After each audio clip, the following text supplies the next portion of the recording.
As we saw earlier in the show, every race car driver can give you specific details about the win that got away. And over time, those memories never dim. Unfortunately, such was the case for Greg-Biffle at Vegas 2 weeks ago. Biffle qualified fourth in Vegas and had a lightning-fast race car leading 11 laps. But after problems began on pit road with slow stops and a blunder by the gas man, Biffle reacted. Coasting, guys, middle of the back coasting into three. Greg, you need to sit until you got 7 to 8 pounds steady on the needle. Too early, we're going to run out down pit road. All right, on me. We got to refigure that fuel opening, guys. As long as I can wait, Greg. That's as long as I can wait, buddy. We got to get a better fuel can. We got to get a better fuel can. This ain't going to work all year long. Getting beat because we're waiting on gas. Nobody else is, and we're not. We got to figure it out, guys. And it got even more heated after that. Now, Greg's had time to reflect on the Vegas race during the off week, not to mention a close call on the runway after an incident at a Kentucky airport at the same time. His team is making some changes in the pits, and the Biff sat down one-on-one today with Danielle Trotta at the Charlotte Motor Speedway.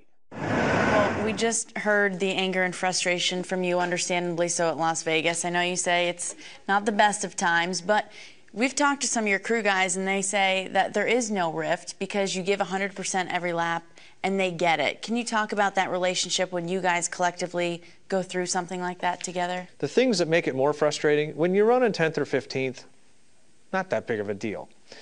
When you have the fastest car, or arguably the second or third fastest car of the day, and like nobody else is even, you look in the mirror and nobody else is even around, that's what really hurts, is when you hand that away. You know, I went to the guys and said, listen, you know, I'm sorry about, you know, what I said at Las Vegas on the radio, but I said, you know, you got to be in my position.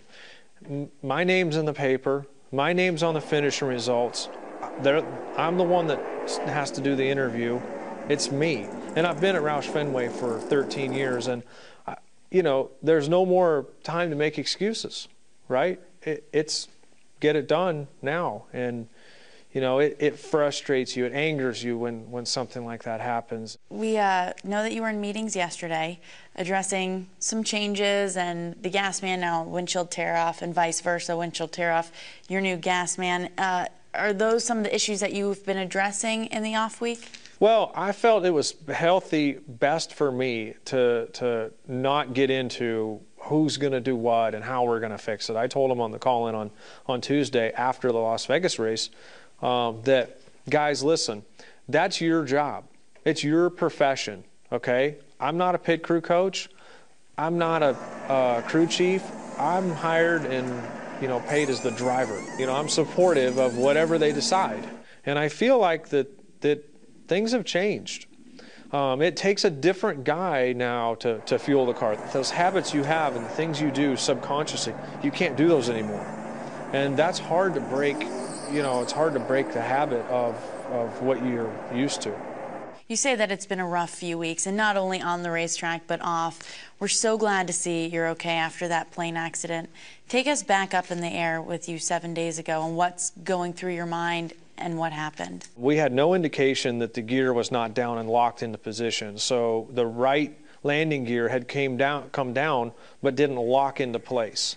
And so I look out the window and the wings dragging the pavement, the wings down on the runway. And the pilot is doing everything he can to try and keep it on the runway. Thank goodness we had 7,000 feet. We stopped about 500 feet from the end in about